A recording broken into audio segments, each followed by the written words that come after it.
we're going to speak to you about the kind of UI refresh program that we've started, where we're looking to go and what we're looking to do with that from a product point of view.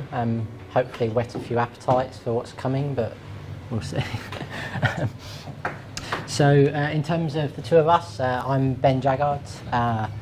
That's my HR title there, software engineer, but do a mixture of software engineering, software architecting for the WMS product. And I'm Steve Beesley, so I'm Head of Architecture and DevOps for TBA Leicester.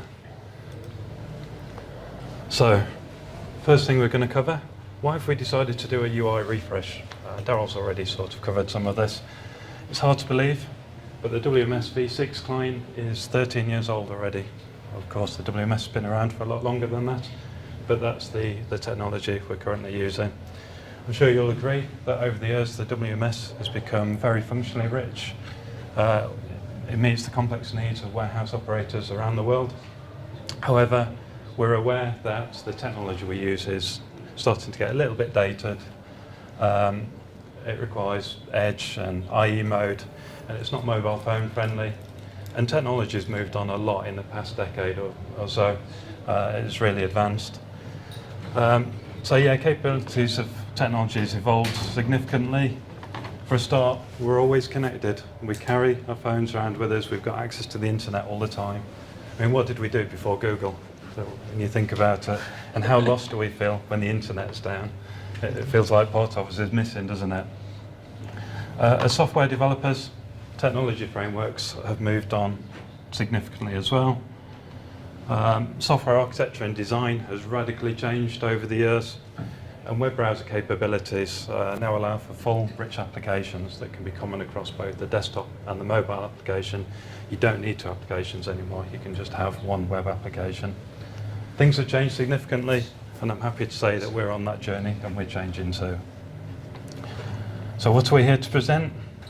So this session is to show you a new application framework, the new user interface, the technology and capabilities that it uses, the design concepts that we're working towards, the type of components we've already developed. And I've got to say, it's exciting for me. I see the speed that people are working at and how it looks and feels and how clean it is. And I'm blown away by it. The technology is just so good these days. And we're also going to show you a new vehicle booking application.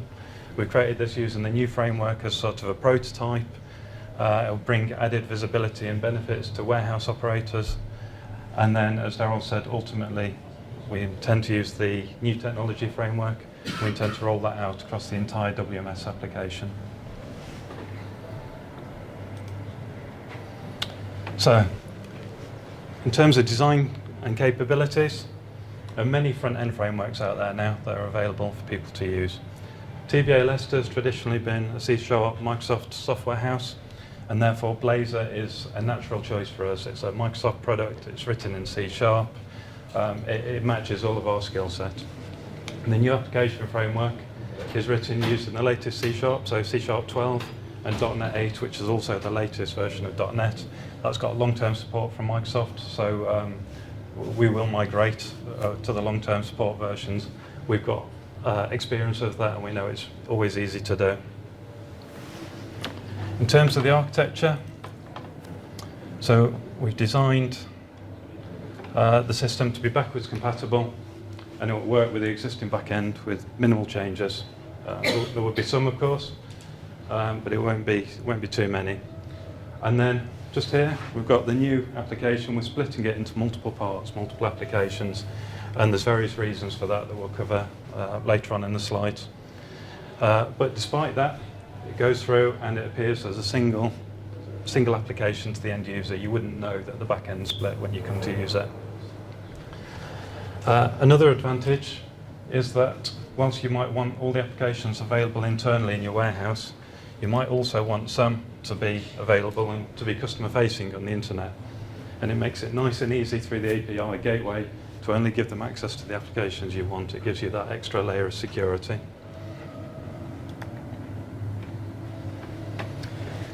So in terms of browsers and what we're looking to support is all of the major browser engines, so Chromium, WebKit and Gecko.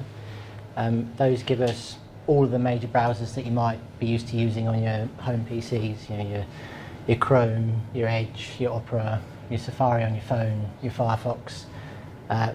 We're looking to support all of them. We don't want to play in a space anymore where we only support one and it has to be this version, that version. It doesn't cut it anymore. Ultimately, looking at kind of global stats, that gives us 96.5% coverage across the globe. So with those engines covered and the testing we're going to do, that we're expecting that you can run it on any device you like, not have a problem. That's the plan. Similarly with devices, we're looking to support all devices. So you can see some screenshots. That's the actual vehicle booking app that we'll get to in a minute. Desktop, laptop, tablet, mobile, it knows where it's running, it knows how to display itself. You may be sitting there thinking, that's great, but what does that mean for my RDTs that are currently text-based, currently a bit painful? Those are covered too. So with a modern RDT running a modern operating system, they've got the same browser capabilities as your mobile phone. So our expectation is to have applications that you can use it 1 minute on your phone, next minute on your RDT, it's the same, looks the same, works the same, no problems. Okay, so the application has also been built to provide both light and dark mode. So you can see the user settings down here as part of the application. Now by default it will use the settings from your device, so if you run your laptop in dark mode it will pick dark mode, or if it's in normal mode it will choose light mode. The application remembers your choice, and just to show the two, so light mode and dark mode in the application. It will remember your choice so that once you set it, if that's your preference, when you come back to use the application again, it will automatically start in the right view.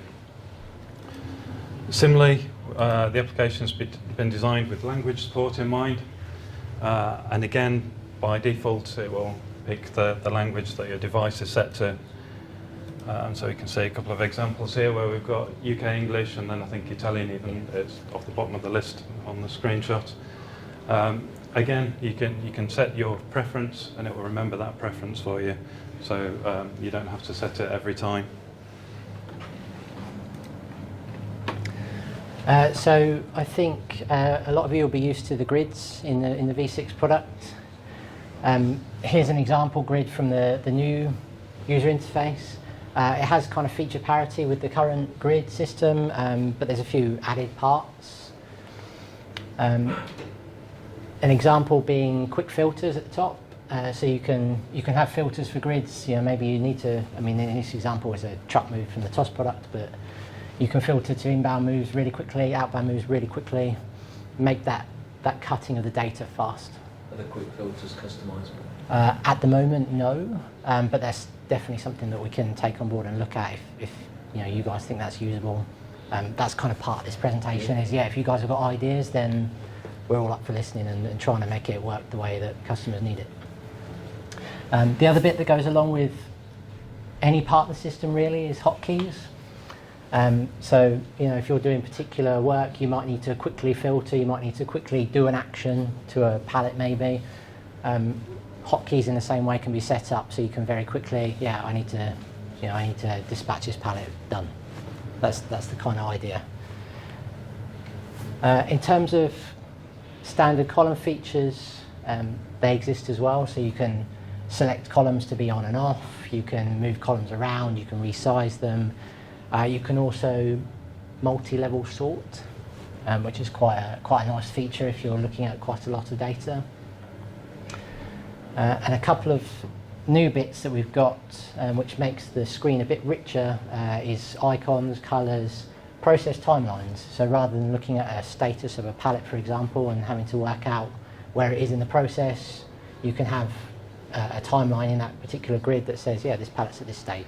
So it's quite easy to follow, quite easy to work with. As I've mentioned, the user settings are saved per grid, per user. So if you make that change, you don't need to remember to save it, it happens automatically. Next time you come back to that grid, all your columns are in the same place, same sizes. If for any reason you decide that those settings are not right, something changes, with the buttons on the top left, you can quite quickly clear those settings, go back to the default. Off the back of the grid, we thought we'd show you the kind of data entry type forms. The reason for that is if you've seen the V6 ones, it's a big form in the middle of the screen with 50 fields on it. It's quite hard to work, quite complex. So what we tried to do is streamline the process so that you're only seeing the information you need to change at that point in time. So as an example here, we've got a form that's showing you that some of the fields are read-only, some of them are mandatory. There's validation on fields to just force the user to do things that they need to do right first time. Obviously permissions, but we thought we'd mention it, is a case across the whole system. So you can lock them down as much as you need to. And to kind of highlight the point on multiple tabs and kind of helping users, as an example, if you were to click on the booking limits top left, you would end up with a smaller form on the right that gives you just the fields you need to fill in for that particular action. The other bit that comes along is kind of help text, and some of the bits that me and Steve have already spoken about is the sort of future plans around help text is to put links in this kind of area, so you get initial information that you might need to, what do I need to do in this field, and then there's a more link, takes you to more documentation, more information. So we want to put that information in the user's hands so they don't have to go searching for, I need a user manual with 300 pages. We don't want to do that anymore. We want to point you to targeted information. Okay, and with the new application, we've got a new login mechanism. So Daryl's already alluded to some of this. We use a tool that's a professional tool called Keycloak. This gives you user management and role-based permissions for the system. So you could have a gate operator role, and you could assign it to all the gate operators. You don't have to do it individually anymore.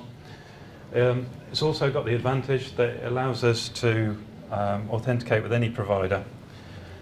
So any that supports OpenID, SAML2, LDAP protocols. There's probably more that it supports as well. So you can set it up like you currently do with standalone users. So if you've got any agency stuff, for example, you can still set those up. But it's also really easy to link to your Active Directory, so you can use your Windows accounts with AutoStore. And as we saw earlier, the application will be split into smaller parts, each with their own bounded context, and we said we'd speak about some of the advantages. So for a start, they're much smaller. We've got the separation of concerns. We follow a DevOps culture, and we're all about building early, building fast. So with the small bits, they can be containerized, for example, into Docker containers, and you can run them using Docker. That makes them scalable straight away using an orchestration tool such as Kubernetes. They're easier to test in isolation, much smaller areas. So if you're making a change in application 1, it's much easier just to test that. You don't have to test the whole system for each change. You would just do that as a regression test before a release, for example. Easier to test for or scan for security risks. It's a big thing, of course, these days. We're very focused on security, and we've got more of that in the DevOps session tomorrow. It's also easy to provide hotfixes. So say we find a critical issue in application 3, we don't have to deploy the whole system to you again anymore. We can just take that one small bit and just deploy application 3 with the fix. We've talked about technology, so we said we're using .NET 8 at the minute. Well, when .NET 10 with its long-term support comes along, it makes it a lot easier to upgrade, because we can upgrade application 1 in one release and application 2 in the next release. It doesn't all have to be done as a big bang approach. So it just makes it easier for us to keep up to date with technology in the future, and then you get the benefits, the performance benefits, security benefits as a result. And like everything these days, Docker containers, things like that, really easy to run in the cloud. It's bread and butter of the cloud. So it makes the system a lot easier to put there should you wish. So yeah, we're always looking to improve and optimize our processes. So as part of this, we've got continuous integration and continuous delivery. So these applications we build right at the beginning, and then we built an image, we test that image, and that is the image that goes forward across everything. And having got that image built early, that allows us to do things like static code analysis on it. We can make sure we're writing maintainable code. We can run the security risks. We can run the reliability risks. We can do all of that on the code really early in the process, and that really helps us. The earlier we find it and the earlier we fix it, the less painful it is compared to further down the process. Okay, so a new technology framework that also allows for automated workflow testing. So again, Darryl sort of touched on that. It can be run regularly, so we can run full workflows nightly, and we know straight away if whilst we're still working in that area, if we've caused any issues with a new change. And therefore we can go back and fix it, and it's a lot less painful. This also then gives us the confidence that everything's working as we'd expect. So we know that the application's working correctly way before it gets to our QA, way before it gets to user acceptance testing, way before it gets to production. And we want that confidence. And also, it allows us to easily test with different browsers, different screen sizes, different device types. So we can run it all up front, and we know straight away if, for example, there's suddenly an issue with a mobile phone screen, that sort of size screen, we see that straight away. Like I say, we'll cover that a bit more in the DevOps session tomorrow, which is, I think it's on the link, yeah, 9 o'clock tomorrow.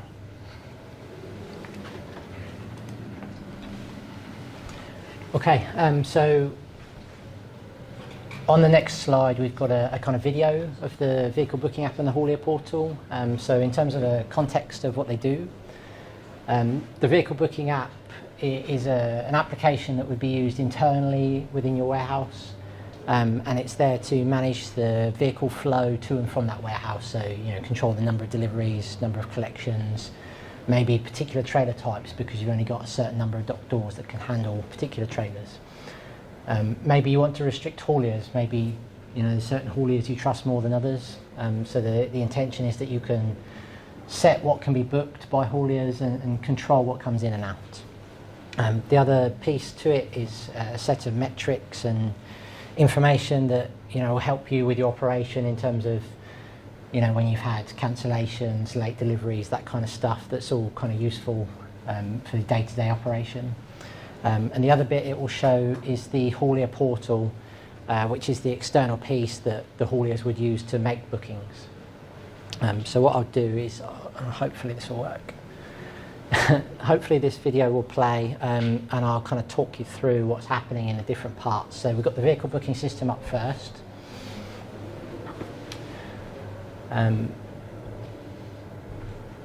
So hopefully we should log in.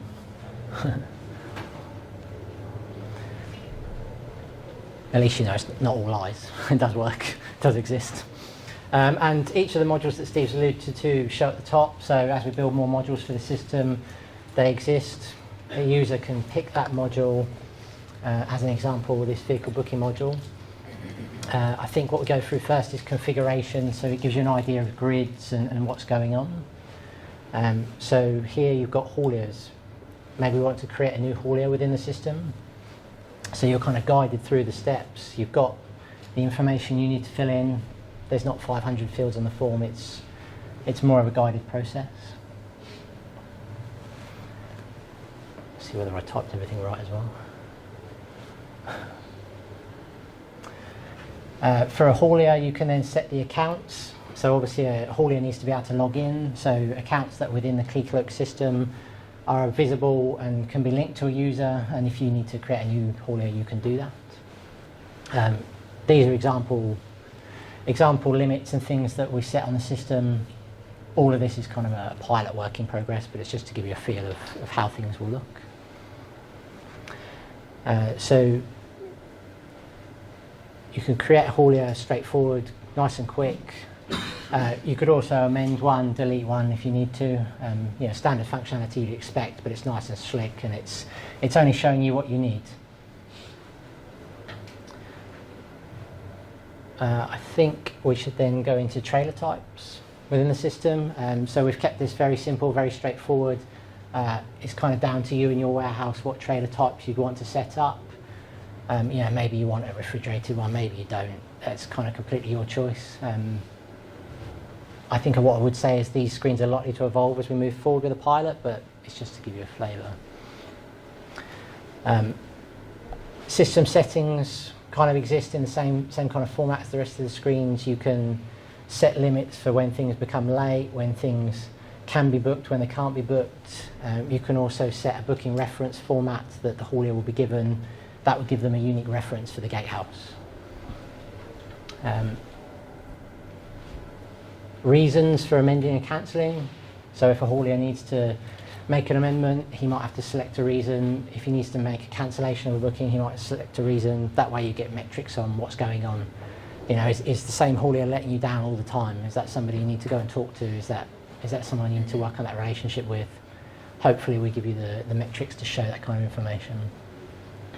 The final piece is around settings is the haulier portal configuration. So here I set it up for a dummy warehouse, but you know, effectively if the haulier is coming to your portal, you might want it to look like your warehouse. So you can change the colour along the top, you can specify a logo there. We'll get to the haulier portal in a second, but the meat of this particular application is the booking schedule. So you have a view very similar to Outlook. That's kind of the goal that we had in mind. So if you're used to using an Outlook calendar, then this should be no different. Various views along the top that might help your operations teams set things up, set the slots that people can book against. But ultimately, you're setting the schedule that hauliers can make bookings for. So I think hopefully here I should make a booking, or a slot, should we say.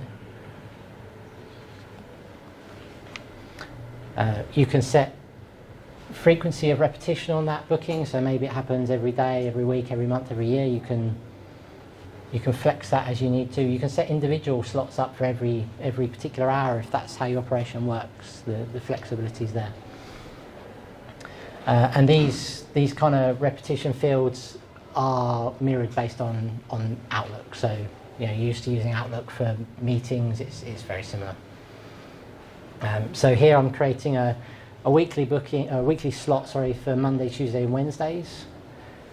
And at this point, in the solution that we go live with, there'll be some bits here that allow you to limit it to the haulier, allow you to limit the particular types of vehicle that can come in and out. But you can see that it's created some evening slots, and they're green, so they're available within the system. But maybe you decide that that particular Tuesday, I think it is, maybe you need to change the time on it. That's okay. The system's fine with that. You can make an alteration even within the series, and the system knows about that change. So you'll see that one moves.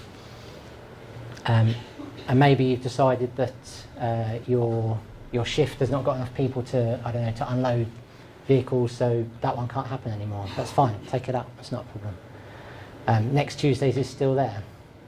But we know things change, so maybe you need it back. That's also not a problem. The system knows what happened, it knows what you did, so you can put that booking slot back. And you can even put it back into the original position it was. So you've got complete flexibility over making your schedule up, allowing your hauliers to book against. There's a few kind of example dashboards here. So this is kind of probably part of the system we'd look to improve on, but at the moment it's giving you basic information on number of bookings that have been made, how many have been completed, how many have been cancelled, what are the reasons, which hauliers are late all the time, which ones cause you problems. So that kind of information is easily available to you. So if we jump into the other side of the system, so this is the haulier portal, so separate app as part of Steve's diagram. And this would be the externally facing one. If you wanted to, obviously. So a haulier would log in with their account that you've linked to their particular haulier in your system. They only get access to that one module, so they come straight in. And they can only see the slots that are available to them. So you see here they don't have all the ones, they don't have the evening ones I created. And they can also see their bookings. I mean, it's in the orange colour here. So I think I should make a booking. So this haulier's decided that he wants to make a booking for that particular point in time. There's various information that needs to be completed for the gatehouse and for your operations staff. picks a trailer type from what you set up earlier, and hopefully puts in some comments about what he's delivering. And then at the point of saving that, making that booking, that appears within the system. He gets a unique reference, and that reference is then used at the in-gate process to know that that booking is for that particular vehicle that's coming onto your site.